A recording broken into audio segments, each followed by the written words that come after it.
Shalom Jemaat SGS. Selamat datang di YouTube Sola Gracia Solo. Apa kabar semuanya? Saya percaya saudara dalam keadaan baik dan sukacita. Jangan lupa say hi dulu buat semua orang yang udah gabung di live chat room kita. Buat teman kamu, keluarga, dan sahabat kamu yang belum gabung, masih ada beberapa menit nih buat kita telepon dan WhatsApp. Ayo buruan gabung. Nah, saya ada beberapa informasi nih untuk ibadah online umum di hari Minggu jam 7 pagi dan di hari yang sama akan diadakan ibadah Kids online jam 9 pagi di YouTube, radio, dan Spotify. Kelas 301 akan diadakan selama bulan Agustus sampai bulan September selama 8 sesi setiap hari Kamis via Zoom. Kelas ini khusus untuk pemimpin dan pelayan Tuhan. Dengan syarat, sudah mengikuti kelas 101 dan 201 dan sudah melayani di Sola Gracia Solo. Pendaftaran melalui Google Form yang akan dibagikan koordinator bidang. Di tanggal 1 Agustus 2020, Gracia Youth Community akan ngobrol bareng Pastor Raditya Oloan dengan tema Produktif atau Defisit, bocor yang berujung tekor. Nah, acara ini diadakan jam 6 sampai selesai. Halo teman-teman Youth Sola Gracia Solo, Bang Radit mau ngajak kalian semua untuk ikutan acara tanggal 1 Agustus jam 6 sore. Kita semua akan diperlengkapi supaya menjadi anak-anak muda yang berdampak. Di masa-masa pandemi ini semua orang cenderung menjadi normal atau bahkan berusaha untuk menjadi new normal dengan mempelajari apa yang dunia sedang lakukan. Tetapi kita tidak dipanggil untuk menjadi seperti dunia. Walaupun masa-masa new normal, kita tetap harus menjadi real normal seperti Yesus. Yang kuat, yang powerful, tidak ikut arus, tetapi justru menciptakan gelombang-gelombang baru untuk kerajaan sorga.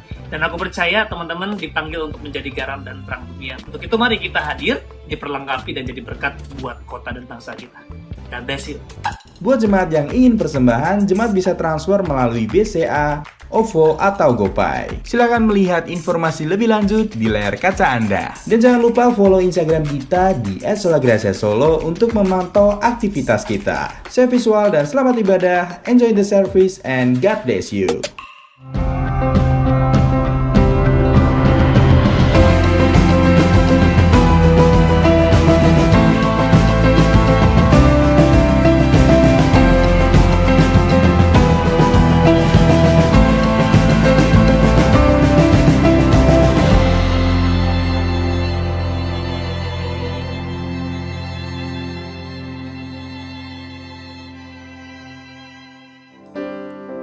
Haleluya. Shalom semuanya. Sekali lagi shalom. Bagaimana kabarnya hari ini saudaraku? Yang datang dengan sukacita. Boleh dong kita bersama-sama kita berdiri yuk. Boleh kita lambaikan tangan kita kanan kiri depan belakang kita. Say hello bersama-sama. Wow. Dan sehari ini bersama-sama dengan sukacita kita mengatakan Tuhan Yesus baik, tiada berkesudahan. Yo. Dengan sukacita.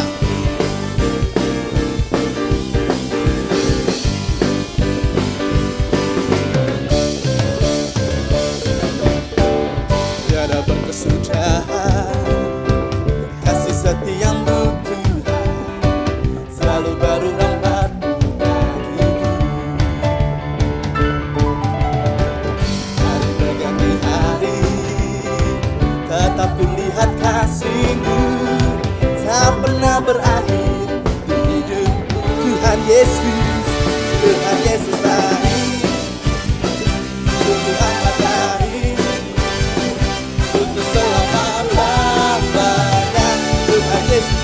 Tuhan Yesus, Tuhan Yesus baik, sungguh amat baik, untuk selama-lamanya. Tuhan Yesus baik.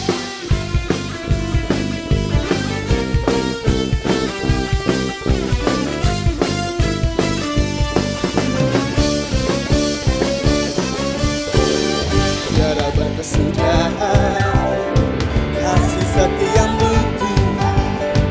selalu baru rahmat-Mu bagiku. Hari berganti hari, hari berganti hari, tetap kulihat kasih-Mu, tak pernah berakhir. Tuhan Yesus baik, sungguh amat baik, untuk selama-lamanya. Tuhan Yesus baik, Tuhan Yesus, Tuhan Yesus baik, sungguh amat baik.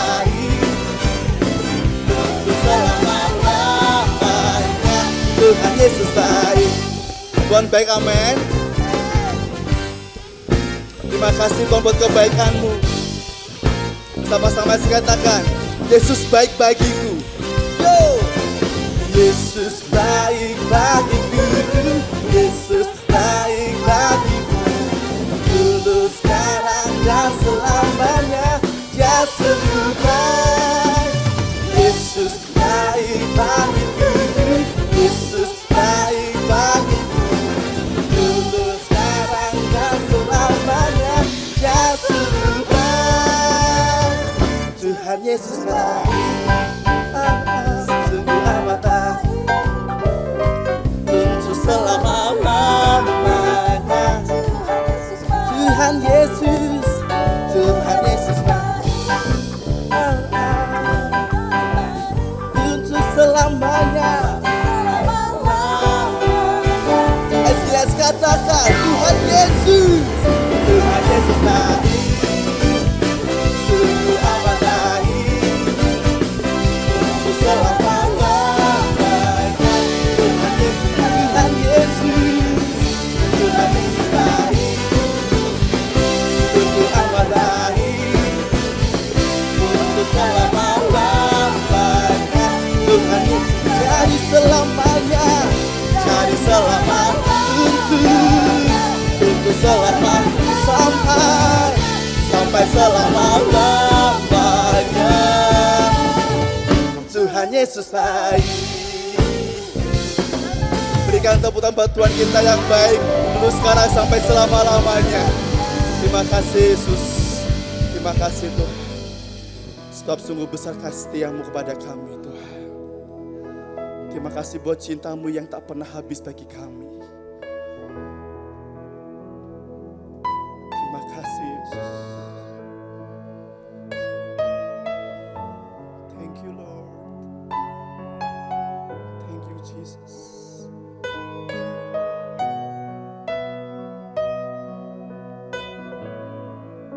Yes.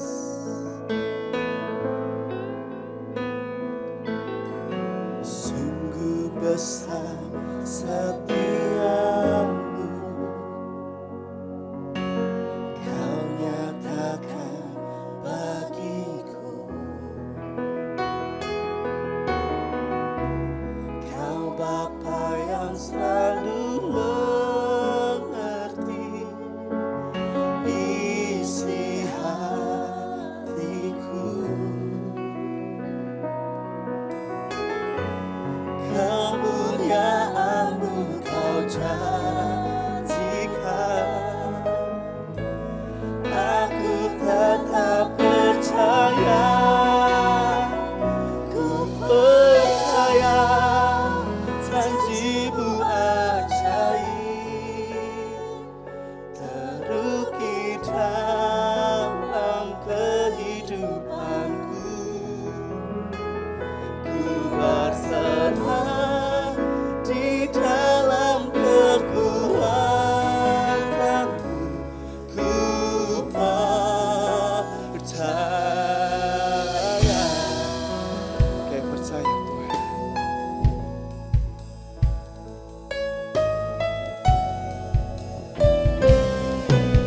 Sungguh besar setiamu, Kau nyatakan bagiku. Kau Bapa yang selalu mengerti isi hatiku. Kemuliaan-Mu Kau janjikan, aku tetap percaya. Ku percaya janji-Mu ajaib, terukir dalam kehidupanku. Ku berserah di dalam kekuatan-Mu. Hanya Kau segalanya bagiku.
jalankan hatiku.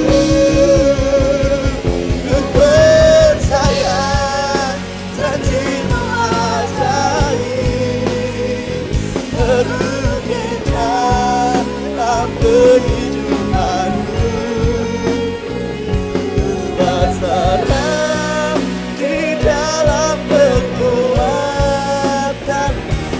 Ku percaya.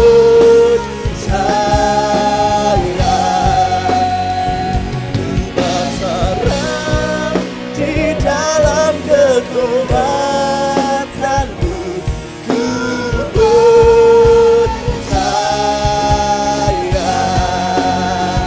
Ku berserah di dalam kekuatanmu. Ku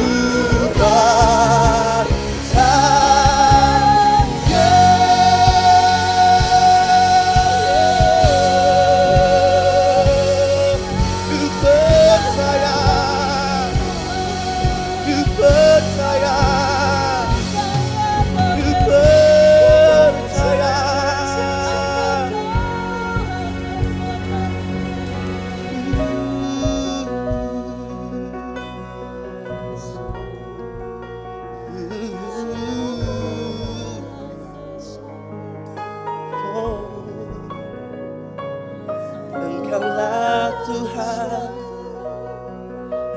Engkaulah Tuhan, sumber harapan, sumber harapan. Hanya Engkau Yesus, hanya Engkau Tuhan yang kami percaya. Setiap janji-Mu Tuhan, ku percaya.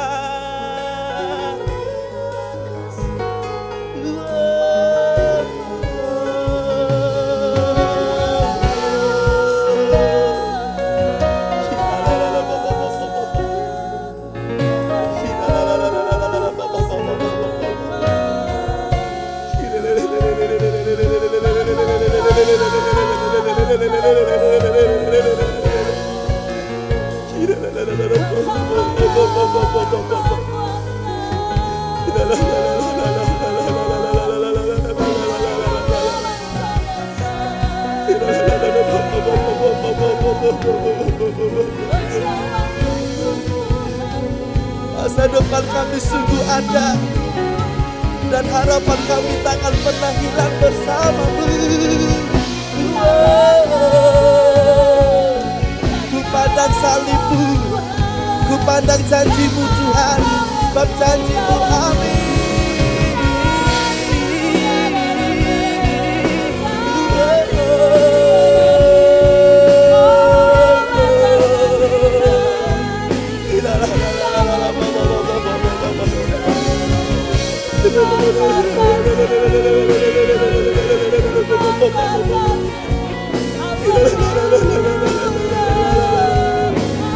Terima kasih Tuhan, terima kasih Yesus. Ku bersyukur, ku bersyukur, ku bersyukur.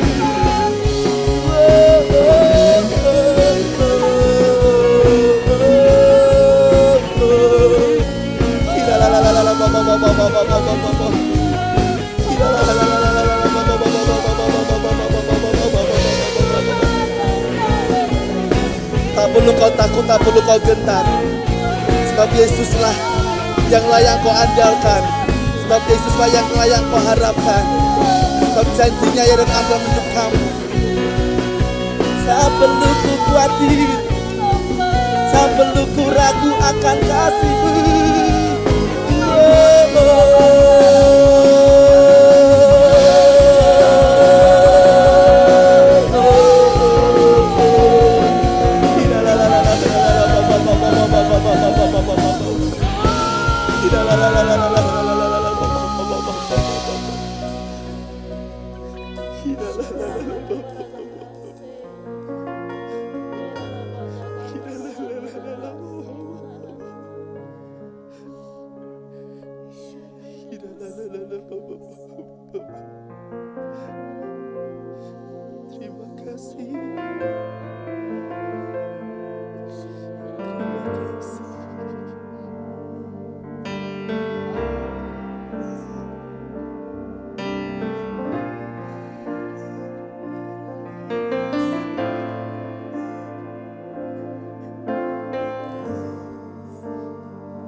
menyembah,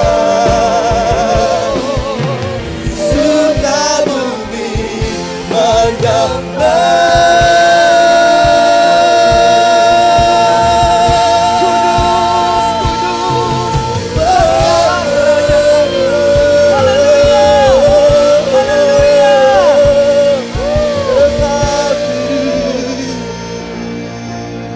Kemuliaan datangnya daripadamu, Raja di atas segala raja.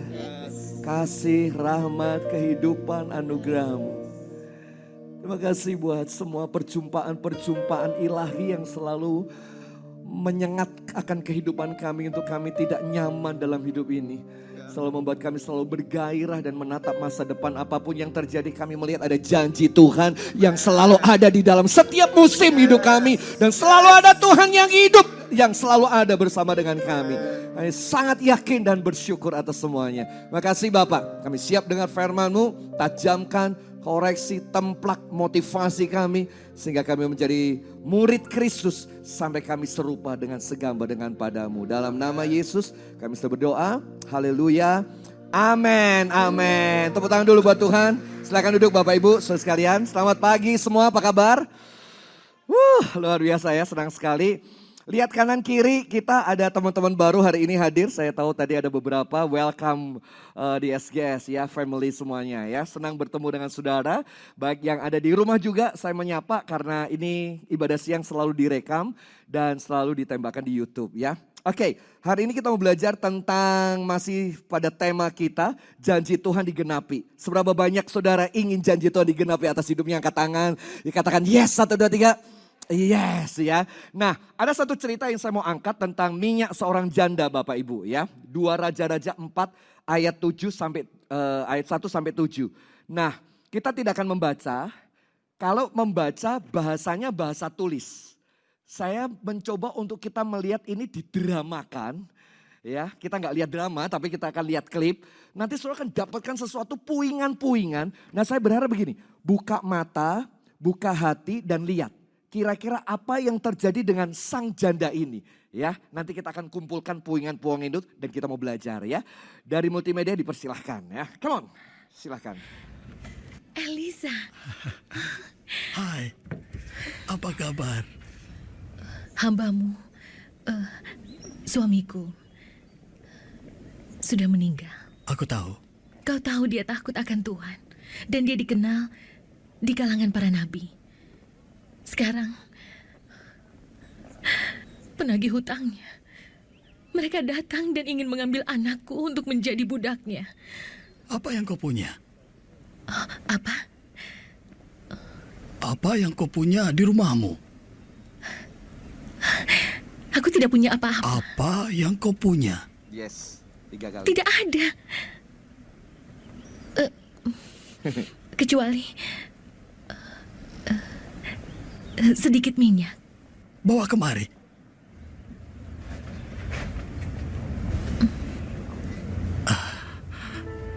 Pergi ke tetanggamu, minta semua bejana kosong mereka. Minta sebanyak yang bisa kalian bawa, dan bawa ke sini. Tuanglah minyak ke dalam bejana itu. Ketika sudah penuh, letakkan ke samping. Bawalah semua yang bisa kau bawa.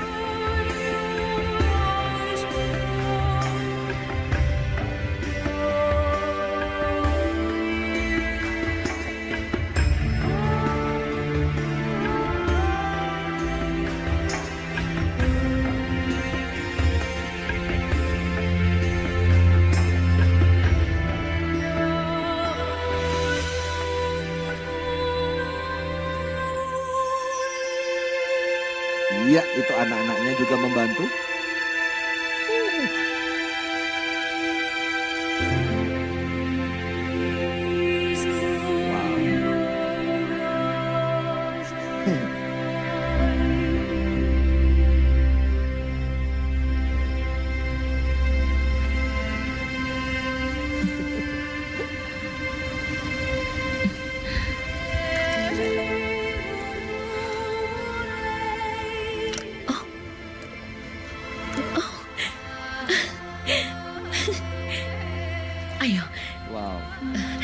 perlu bejana lainnya. Ayo cepat. Ibu butuh bejana yang lainnya.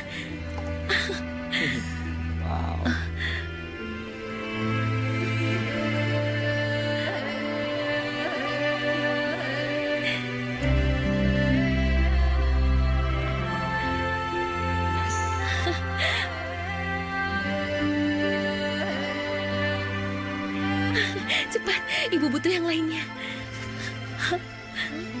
Tapi sudah tak ada lagi.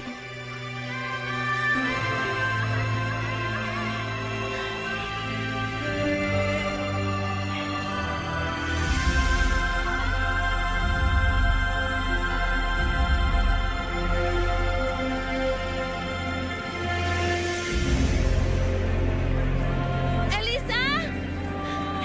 Elisa! Ah, ini. Elisa! Elisa, aku melakukan perkataanmu dan... Jualah minyakmu dan bayar hutangmu.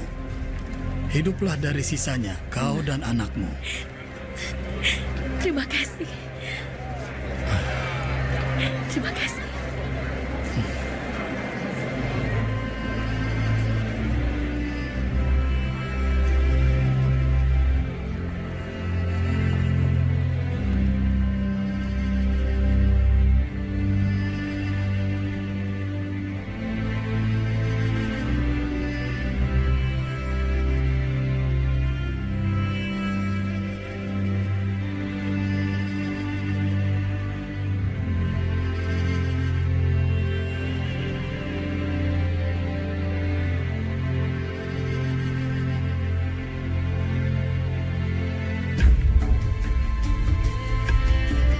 Wow. Dia bayar hutangnya.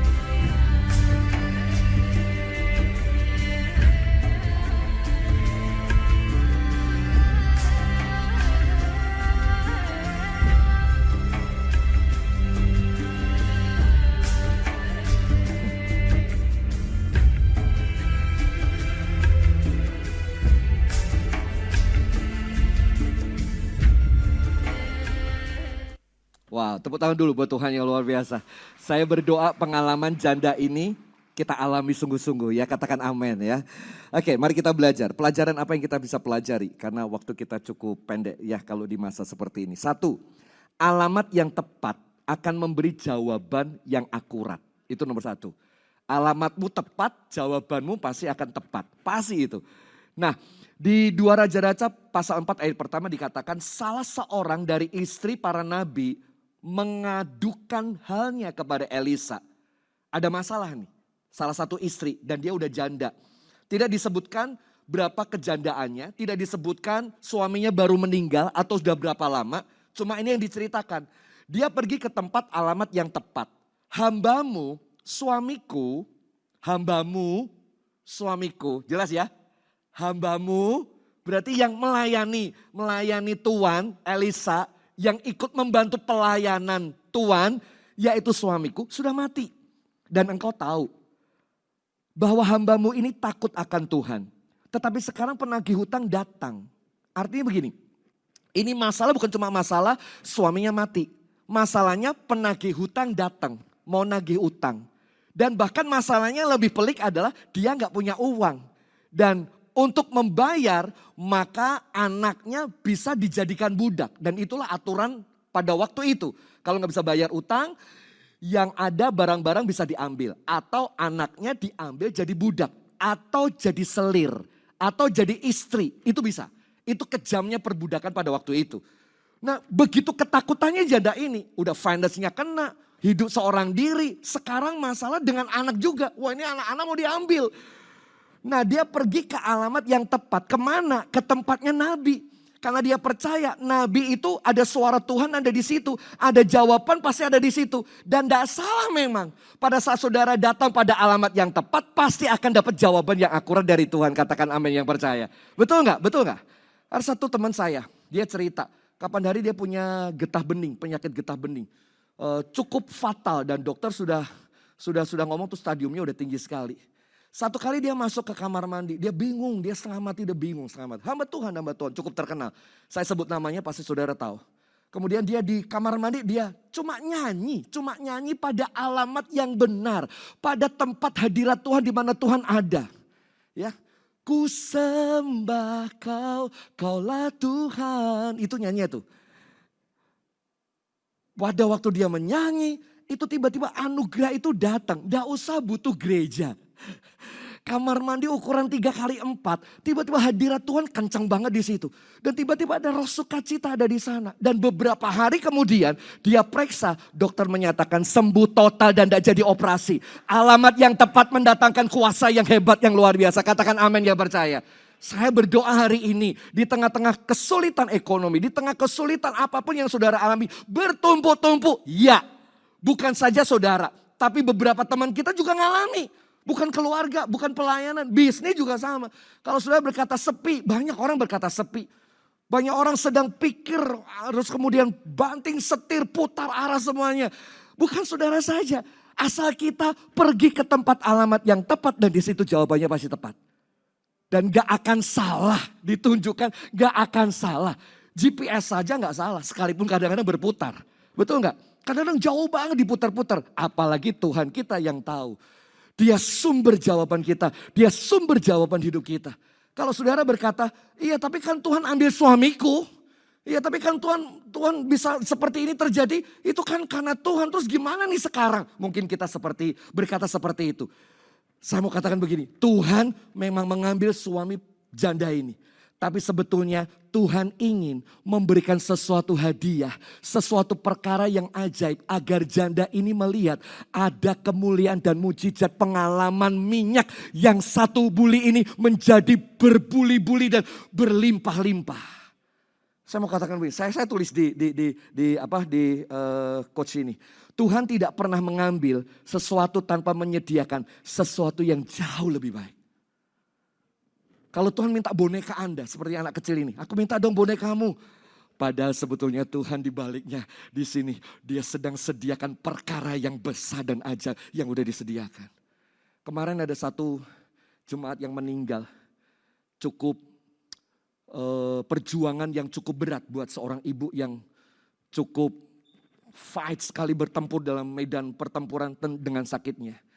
Tumor yang sudah ada di kandungan, terus kemudian dioperasi, kemudian balik lagi, udah kemo dan segala macam, menyebar sampai akhirnya sampai ke ginjal.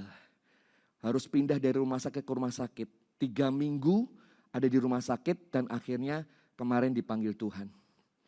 Kebetulan sebelum dipanggil Tuhan, saya sama istri sempat ke sana dan rumah sakit ini terkenal sekali, susah untuk masuk. Tahu ya rumah sakit Muwardi kan susah banget untuk masuk. Ini gimana caranya bisa masuk? Terus akhirnya Tuhan kasih ide. Jangan ngomong kalau besuk gitu ya. Kalau ngomong besuk, jenguk, didoakan. Doa by phone aja kan bisa Pak. Betul gak kira-kira? Betul. Alasan kami apa? Datang mau kasih uang. Begitu Pak kami datang mau kasih uang. Boleh masuk. Jadi kami masuk, kami memang datang mau kasih uang kan gitu kan. Kasih dana, persembahan kasih dari jemaat sebagai tanda cinta kami kepada keluarga kami kasih. Sekaligus doa gitu. Sebab kalau ngomong doa gak boleh. Akhirnya kami masuk, kami mendoakan. Itu perjumpaan saya terakhir dengan beliau almarhum. Nah dia agak sedikit terengas-engas gitu, memang gak sadar diri. Tuhan sebetulnya udah ngomong sesuatu. Bakal mungkin gak lama. Tapi saya berjuang, keluarga juga berjuang, berdoa. Ini ibu ini suka baca Alkitab, sharing, dan suka nyanyi. Gitu kan. Jadi seringkali puji-pujian itu selalu ada di rumah sakit itu. Nah kemarin waktu beliau dipanggil, saya waktu hadir di pemakaman, saya memimpin. Pagi itu saya berdoa, Tuhan apa yang mau kau katakan kepada keluarga yang sedang berduka cita. Saya selalu berdoa kayak gitu. Stok khotbah pernikahan banyak, stok khotbah untuk pemakaman juga banyak. Tapi saya biasanya nggak mau sama. Karena saya pengen berdoa dan pengen Tuhan itu pengen pesan apa kepada keluarga yang ditinggalkan. Tuhan ngomong gini, lembut banget Roh Kudus ngomong gini. Hidup itu jangan selalu dilihat secara mata. Tapi kadang-kadang hidup itu harus kau lihat ke atas, yaitu tangan Tuhan, rencana Tuhan yang ajaib. Saya ngomong sama keluarga, dengar keluarga, kalau kita lihat peti ini, kita pasti nangis. Kehilangan seorang ibu. Tapi kita harus lihat ke atas, bahwa ibu itu sudah bersama dengan Bapa di surga. Ini cuma tubuhnya tok. Dan tubuh ini akan dikembalikan kepada tanah, kembali kepada tanah. Tapi roh yang Tuhan punya, kita mau lihat ke atas. Ibumu di sana udah seneng-seneng sama Bapa di surga. Wah, saya dapat kekuatan yang baru. Hidup itu kalau dilihat secara mata, kita kadang-kadang lemah, capek. Mari lihat ke atas. Jauh ke atas, yaitu kekuatan Tuhan yang tidak terbatas, yang mampu menolong kita. Karena Yesus sumber jawaban atas kehidupan kita. Simple Bapak Ibu, simple. Wanita ini cuma datang ke tempatnya Nabi. Dan di Nabi itu ada instruksi-instruksi. Dan dia percaya instruksi yang dikatakan Nabi itu instruksi Tuhan. Dan tadi kita lihat filmnya, dilakukan itu. Nabi, aku udah melakukan apa yang kau minta. Sekarang apa yang harus kami lakukan? Wah, Yesus sumber jawaban atas kehidupanmu. Itu nomor satu. Jadi kalau ada sakit, ada persoalan, pertama kali bukan cari bank pelecit, bukan cari pinjaman, bukan cari siapa-siapa. Cari tersungkur, lutut ditekuk, cari Yesus. Tuhan, kehendakmu itu apa? Jadilah kehendakmu di dalam hidupku. Seperti di surga di sana. Baru Tuhan turun dengan kekuatannya. Dan Tuhan akan selesaikan persoalan hidupmu. Hidup gak akan stres. Tapi hidup akan terus bergairah. Ya. Nomor 2. Mulai dari apa yang ada pada kita. Saya suka sekali waktu janda ini datang ke tempatnya Elisa. Ayat kedua mengatakan begini. Jawab Elisa. Apa yang dapat kuperbuat bagimu. Ya, lihat ayat itu. Apa yang dapat kuperbuat bagimu. Beritahukan kepadaku apa yang kau punya. Nah ini kan bahasa tulisan. Betul ya? Tadi kalau kita lihat filmnya. Ya janda ini kan bingung. Hah? Iya, kasih tahu apa yang ada padamu. Dia mikir apa? Karena memang udah gak ada apa-apa. Udah gak ada apa-apa yang ada di rumahnya. Lalu Nabi itu berkata, kasih tahu sama aku apa yang masih ada. Dia cuma mikir sampai 3 kali tadi. Di Alkitab cuma sekali. Tapi begitu kita lihat filmnya normal banget. Contoh, saudara udah bokek, udah pikiran buntu. Kita cuma punya orang ini bisa tolong minjemin duit. Kita datang sama orang itu. Bu aku dimintai tolong nih harus bayar. Kalau nggak bayar begini bla bla bla bla segala macam. Terus orang itu ngomong gini. Gini Mbak Mas, kira-kira kamu punya apa? Loh, punya apa? Normal kan? Itu normalnya gitu kan? Normal banget. Harusnya kasih duit, selesai saya bayar, selesai urusannya. Tuhan bisa berkati saudara menyelesaikan masalah saudara. Tapi setelah bayar utang, hidupmu gimana? Lihat cara Tuhan. Utangnya selesai, ada sisa untuk hidup berkelanjutan. Bahkan menjadi modal untuk dia hidup untuk kedepannya, untuk anak-anaknya sekolah. Come on. Tuhan kalau jawab kita bukan sekedar jawab urusan sehat, selesai. Sembuh, selesai. Jawab selesai. Enggak. Urusannya berkepanjangan, to be continue. Dijawab sekarang untuk langsung masuk kepada jawaban berikutnya. Come on, itu yang saya suka dari Tuhan. Makanya pada saat saudara datang pada alamat yang tepat, lalu ada instruksi di situ, bicara dan yakini dan lakukan. Orang ini berkata, apa yang ada padamu? Yang ada padaku cuma buli-buli berisi minyak. Buli-buli berisi minyak. Jangan remehkan tepung yang ada di tanganmu. Jangan remehkan 5 roti dan 2 ikan. Jangan remehkan tongkat yang ada padamu. Tongkat bisa belah laut kok. Kau akan bisa lihat akuarium raksasa. Sampai kau lihat Nemo. Paus. Wow, itu akuarium raksasa. Zaman sekarang itu gak usah bengong Bapak Ibu. Allah sudah lakukan itu ribuan tahun. Akuarium raksasa, pintu besi buka sendiri. Wih, keren itu. Jangan pernah meremehkan tongkat. Jangan meremehkan umban yang ada di pinggangmu. Dengan umban itu kau bisa membunuh Goliat raksasa. Itu Daud. Batu kecil bunuh raksasa. Jangan remehkan setiap potensi yang Tuhan berikan kepada kita. Jangan remehkan. Aku cuma punya buli-buli yang kecil ini. Tapi Alkitab berkata buli-buli yang kecil kalau saudara baca nanti bisa menjadi banyak dan berlipat-lipat. Bejana saudara mungkin satu buli-buli. Tapi sebetulnya kalau saudara cari, Tuhan sedang titipkan di tetangga-tetangga. Di tanganmu mungkin satu buli. Tapi jawaban itu udah disiapin Tuhan semua. Kalau kau nyari pasti ketemu. Dan langkahmu pasti akan menuju sampai tujuan. Wow. Ini yang nomor 2. Jangan kecilkan apa yang ada pada kita. Setiap potensi gunakan untuk kemuliaan dan kebesaran namamu. Siapa tahu kemuliaan nama Tuhan. Siapa tahu dengan potensi yang Tuhan beri. Itu mencukupkan, bahkan menghidupkan, bahkan menjadi berkat buat yang lain. Jangan kecilkan potensi. Nomor 3. Mulai melangkahlah. Dan kembangkan kapasitas kehidupan ini. Mulai melangkah dan kembangkan kapasitas. Lihat jawaban Elisa. Menarik sekali. Elisa tidak langsung kasih uang dan dana. Tapi pembelajarannya bagus sekali. Kamu punya apa? Aku cuma punya buli-buli berisi minyak. Jawab Elisa, pergi minta bejana. Apa beda buli dan bejana? Buli kecil, bejana pasti besar. That's simple. Dan Alkitab berkata, jangan sampai terlalu sedikit. Ayat 3. Pergi mintalah bejana, bukan bejana. Satu bejana, enggak. Bejana dari luar. Daripada segala tetanggamu. Bejana-bejana kosong. Tetapi jangan terlalu sedikit. Sungkan itu boleh. Tapi kadang-kadang sungkan itu membuat berkat juga jadi sedikit. Halo. Lah aku sungkan. Lu padahal Tuhan udah kasih tahu loh. Pergi.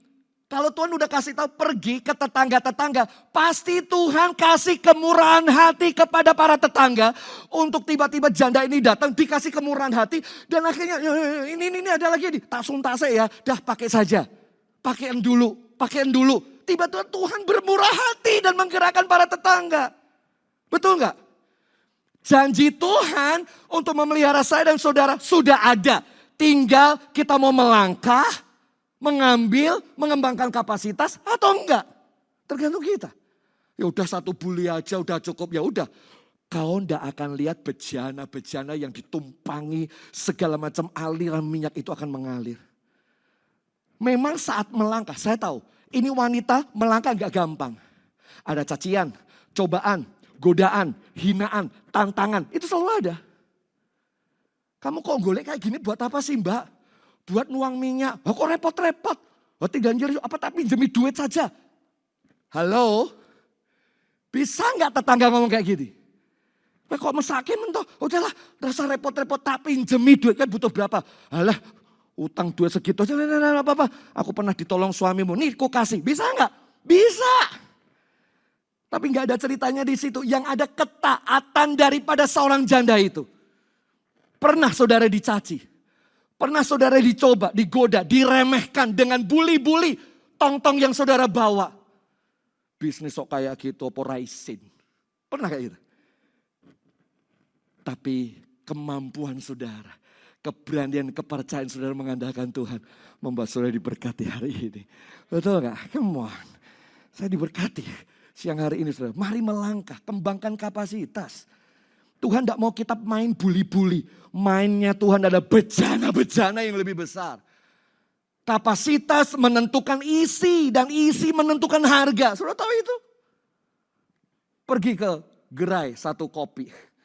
Sudah beli yang large atau yang medium atau yang small. Harga beda. Harga beda ditentukan apa? Isinya sama. Cuma neto beratnya itu yang beda. Nah saya mau tanya, isi saudara apa? Contoh nih, contoh. Kalau ini botol, isi air. Kayak begini mah 200 perak bisa, 500 perak bisa. Saya ganti nih isinya. Satu minuman soft drink. Harga berapa? Bisa lebih. Betul? Saya ganti. Parfum. Isinya parfum.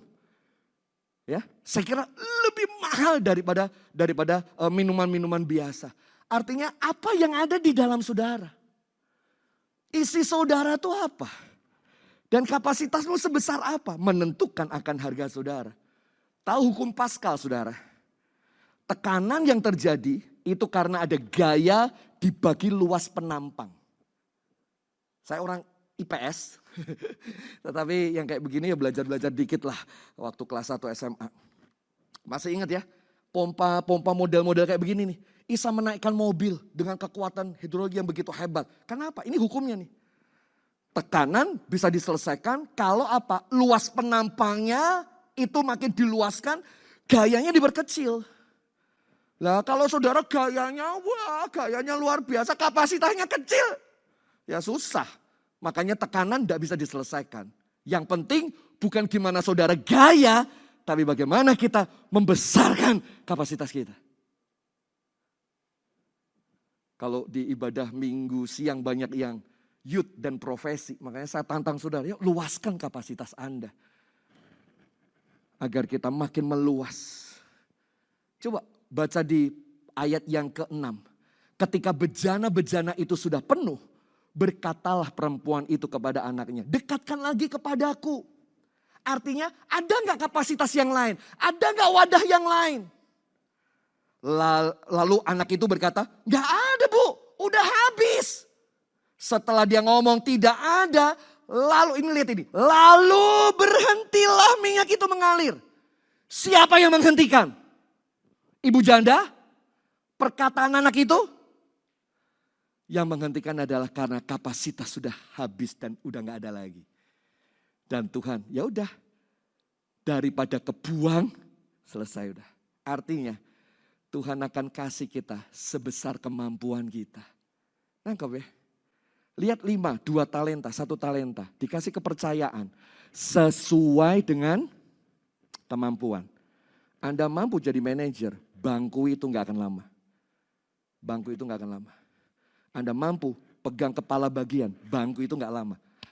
Kalau Anda kapasitasnya sekarang bawahan, tapi cara pikirnya, cara tindakannya, cara keputusannya, cara kerjanya melebihi manajer. Itu gak lama Bapak Ibu, gak lama. Tapi kalau manajer, cara kerjanya bawahan, itu juga gak lama. Tendang keluar. Dan masa kayak begini kita menjadi orang-orang yang akan masuk dalam catatan-catatan. Besar kapasitas akan menentukan akhirnya berkat yang kita terima. Ayo besarkan kapasitas Anda.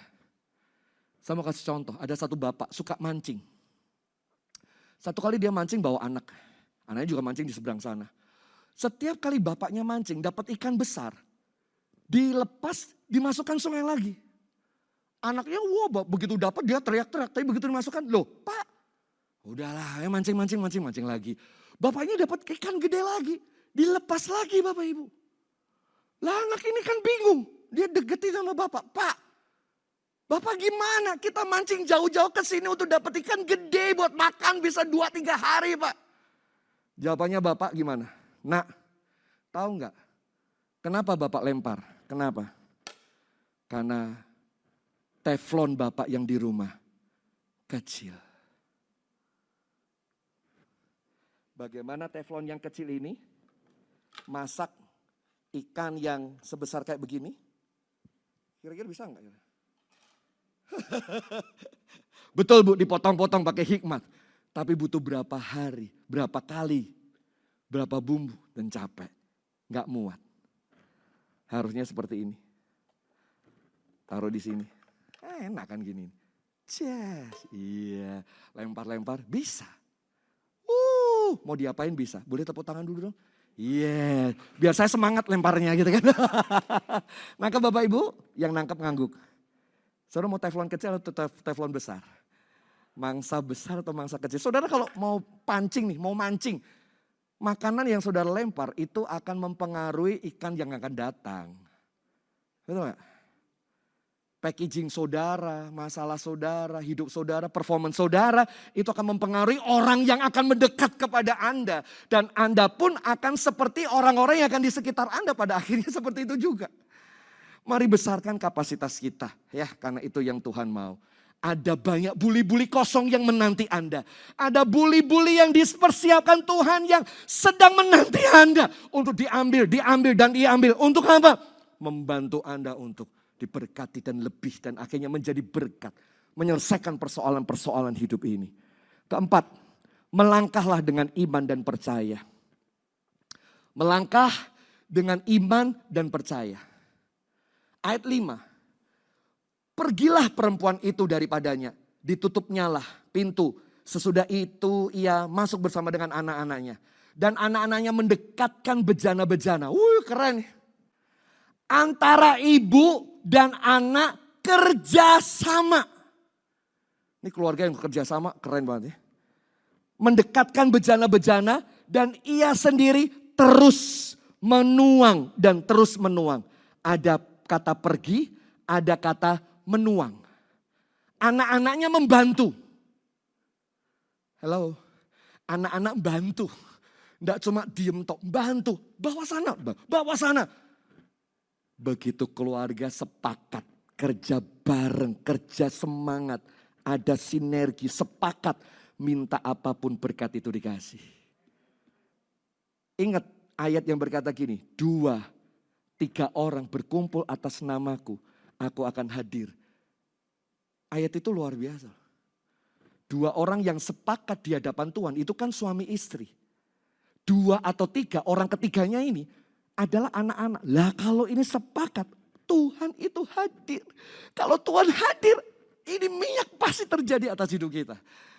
Kau tidak akan pernah berkekurangan, berkecukupan. Iya, wow.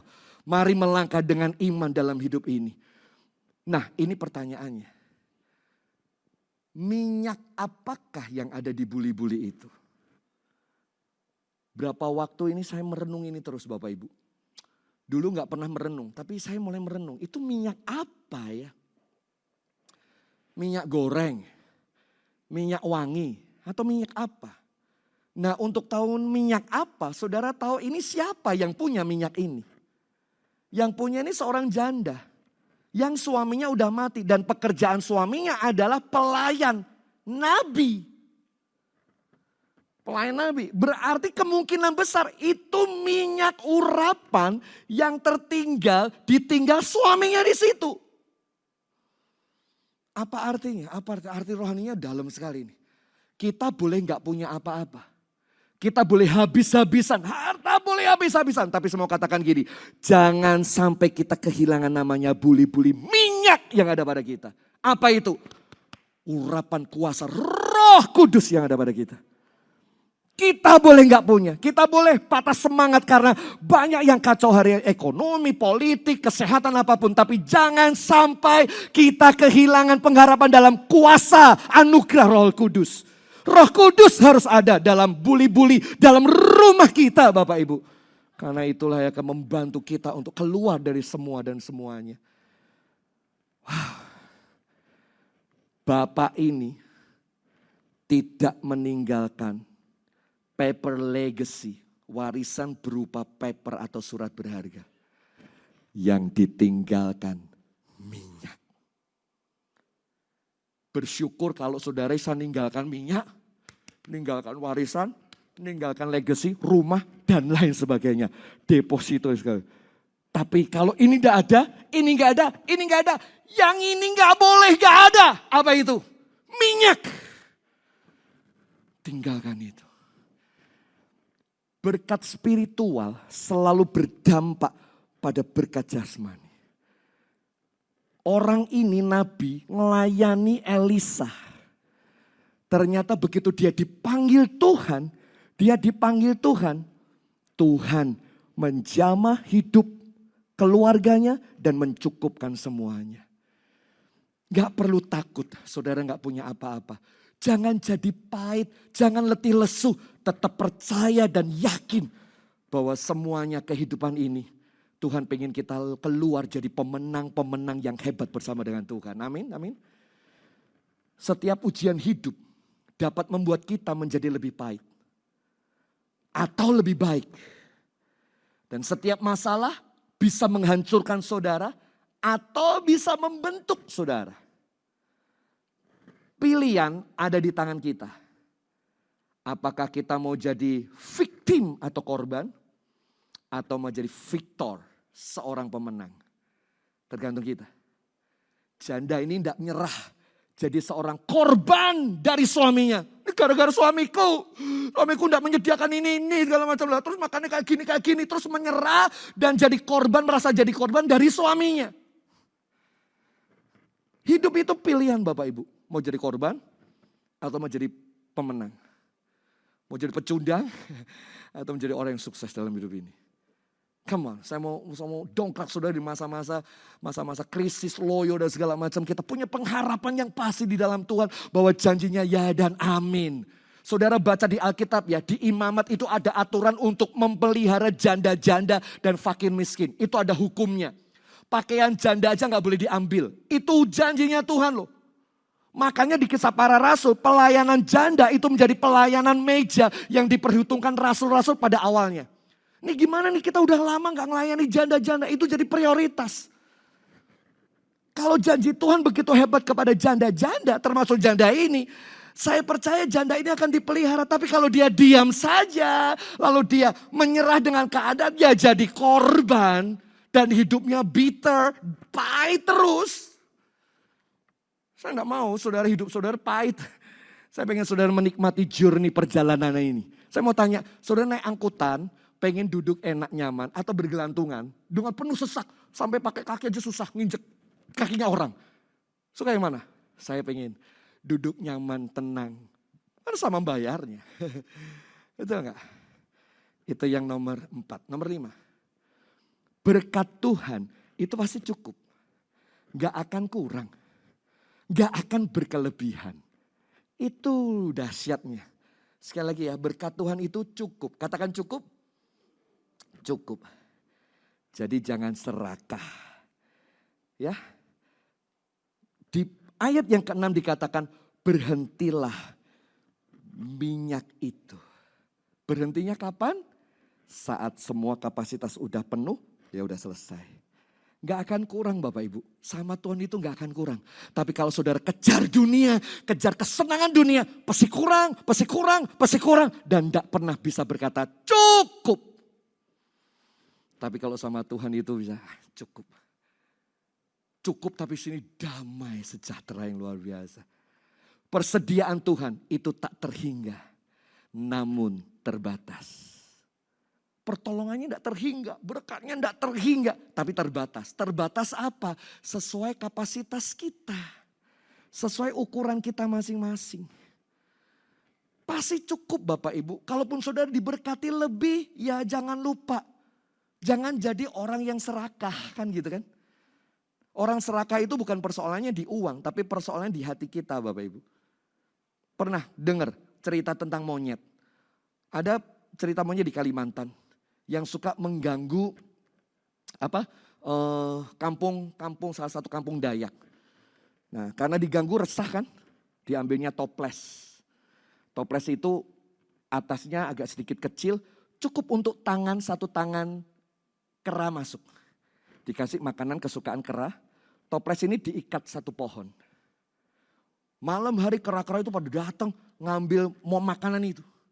Begitu mau ngambil, kalau dia ngambil satu, dia bisa lolos.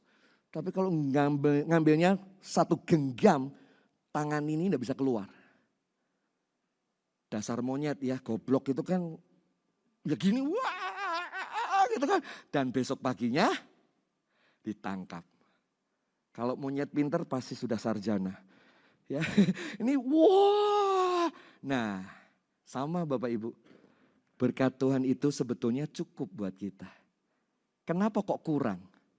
Ya karena gaya hidup yang kadang-kadang membuat kita kurang. Betul gak? Gaya hidup kita tuh loh yang kadang-kadang membuat kita kurang. Makan kalau gak enak gimana? Padahal cukup sebetulnya dengan berkat Tuhan. Bisa gak? Bisa ibu-ibu masak 1 minggu cuma 50.000? Bisa. asal mau. Gudeg 3 hari aja deh, ngat. Hari ini tempe goreng, sore tempe penyet, lalu tempe apa di oseng-oseng lah. Besok pagi telur dadar, telur mata sapi, mata juling, mata ceplok segala macam. Divariasi bisa. 50.000 bisa, tapi kenapa kok 1 hari dalam sekejap 50 hari bisa lewat? Kenapa? Gaya hidup, tergantung kita. Betul nggak? Saudara pakai pakaian kan bukan labelnya, pakai pakaian untuk esensinya, untuk menutupi dan untuk memberikan kehangatan buat kita. Terakhir, saya suka yang terakhir. Ini yang jarang dipublikasi, ini yang jarang dipublish. Miliki namanya akuntabilitas yang baik. Miliki akuntabilitas yang baik. Nah, saya buktikan dulu ayatnya baru apa itu akuntabilitas. Ayat 7. Setelah minyaknya banyak, itu selesai. Perempuan itu enggak langsung jual. Dia tetap pergi ke tempatnya Nabi ini loh. Ini kan kayak orang polos banget toh. Begitu selesai, oh Nabi ini gimana ini? Nabi ngomong, ya pergi, jual loh. Terus habis itu bayar hutangmu, lalu hidup dari lebihnya. Jangan dibalik. Hidup dulu, sisanya bayar hutang. Itu utang gak selesai-selesai. Kita harus pikirkan utang mau bayar berapa setiap bulannya. Harus diposkan menjadi kebutuhan primer biar selesai. Karena itu tanggung jawab yang harus diselesaikan. Itu prinsip berkat Bapak Ibu. Bayar hutang, lalu hidup dari lebihnya. Kalau lebihnya banyak, ya bersyukur. Kalau sedikit, ya diatur. Lihat ayat itu Bapak Ibu, saya senang sekali. Wanita ini bukan langsung, wah banyak ya, terus diapain ini? Terus diskusi sama anaknya, kipi bu dijual aja bu, untungnya kita beri. Enggak. Dia balik itu ke tempatnya Nabi. Untuk apa? Nah inilah sisi akuntabilitas itu penting. Kita orang Kristen, murid Kristus. Kalau di sini kita sangat familiar dengan murid Kristus. Murid Kristus harus belajar akuntabilitas. Apa itu? Ini definisinya ini. Melaporkan tanggung jawab atas semua keberhasilan atau kegagalan, pelaksanaan misi, organisasi, pencapaian hasil yang telah ditetapkan sebelumnya. Ngomong dong, hasilnya kayak apa? Udah ditolong, diem. Terima kasih aja, enggak. Wah, lihat kerendahan hati seorang wanita ini. Wih banyak banget minyaknya, terus diapain ini? Kayak gitu. Dan Nabi itu enggak ngomong, ento piro? Aku 10% loh. Bagi edeng, separuh edeng, enggak ada. Nabi itu bergantung sama Tuhan, enggak bergantung dengan pelayanan kayak gini. Itu apa ya, esensi dan pelajaran kita para pelayan-pelayan.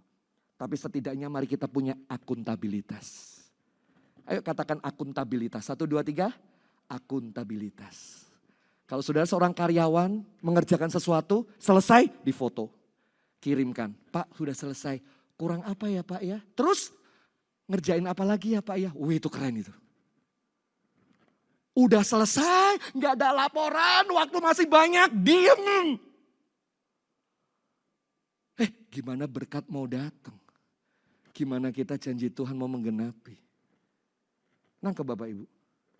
That's simple sebetulnya. Kita meraih janji Tuhan dan jawaban-jawaban hidup kita. Baru kita ngerti kenapa Tuhan mau tolong habis-habisan ini janda. Oh cara hidupnya kayak gitu kok. Dikasih berkat beres, laporannya oke. Senang kayak gini. Saudara kalau punya karyawan model kayak gini senang enggak? Senang. Kerjaan ada report, ada segala macam, ada kewajiban lapor tanggung jawab, keberhasilan, kegagalan, terus pencapaiannya bagaimana, terus tanya kelanjutannya gimana nih? Apa yang kita bisa lakukan lagi nih? Wih, keren banget ya.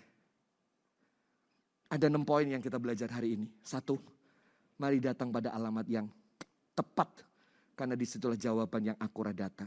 2, mulai dari apa yang ada pada saudara. Jangan pikir orang lain, jangan pusingkan orang lain, pikir apa yang ada pada kita. Urus diri kita sendiri. Kembangkan kapasitas dan mulai melangkah. Jangan minder. Jangan takut. Tantangan selalu ada. Tetapi Tuhan sudah buat kemurahan hati. Kalau dia berkata pergi, dia utus, dia pasti urus. Saya ulangi, dia utus, pasti dia urus semuanya. Langkah dengan iman dan percaya, berkat Tuhan pasti cukup. Jangan serakah, miliki akuntabilitas. God bless. Tuhan Yesus memberkati kita semuanya. Mari kita bangkit berdiri bersama-sama. Boleh tepuk tangan buat Tuhan yang baik buat kita semua. Yes God. Makasih Bapak buat kasih setiamu bagi kami. Makasih buat anugerahmu buat kami. Lepaskan kasih anugerah.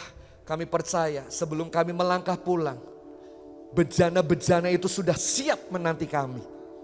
Biar kami tidak malu Tuhan. Biar kami berani melangkah. Sekalipun kadang-kadang dicerca. Kadang-kadang diremehkan. Kadang-kadang dianggap rendah. Dan dianggap kita mau melakukan saja malu. Tapi kami percaya.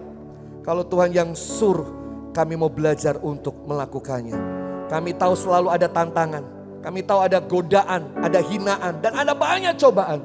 Tapi saat kami melangkah bersama dengan Tuhan, Tuhan membuat kemurahan-kemurahan, pintu-pintu terbuka buat kami. Dan saat kami menuang, kami tidak berdiam diri di meja dan terus melihat minyak. Kami tidak sedang melihat-lihat minyak di meja terus menerus dan menanti sesuatu terjadi. Kami mau ambil buli itu. Kami mau tuang buli itu. Kami tidak akan lihat sesuatu terjadi. Tapi kami akan melakukan sesuatu akan terjadi. Dari yang kecil ditumpahkan sampai akhirnya dengan kuasa anak domba. Selesai dari satu buli-buli. Selesai dari satu bejana ke bejana yang lain. Selesai bisnis kami. Selesai hutang pinjaman kami. Selesai ngurus anak kami. Selesai membesarkan mereka. Selesai menikahkan mereka. Selesai melayani ini. Selesai dari buli demi buli. Selesai penuh. Kami berdoa lepaskan berkat kasih sayangmu buat semua teman-teman kami yang hadir. Mereka yang punya persoalan finance, masa depan, kami berdoa biar tangan Allah tercurah seperti janda ini mengalami kuasa mujizat. Itu pun tercurah, tertumpah pagi hari ini buat kami semua yang hadir.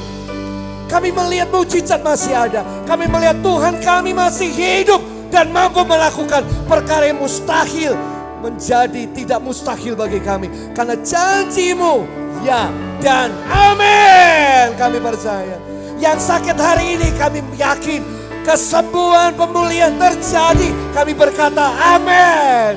Itu pun terjadi atas keuangan, masa depan, sekolah, kuliah, apa saja yang kami kerjakan. Diberkati Tuhan. Tertumpah minyak itu, tertumpah dan tertumpah. Penuh dan penuh dalam nama Yesus. Pulanglah Bapak Ibu Saudara sekalian. Membawa kasih, penyertaan, firman dan janji-janjinya. Janji Allah Bapa menyertaimu. Kasih Kristus yang agung. Bahkan penyertaan Roh Kudus menuntunmu dan memberikan hikmatmu. Sehingga kau berkemenangan di dalam Tuhan. Dalam nama Yesus pulang dan terima kemenangan janjinya. Haleluya, haleluya. Amin, amin. Tepuk tangan yang meriah. Tuhan kita, haleluya. God bless.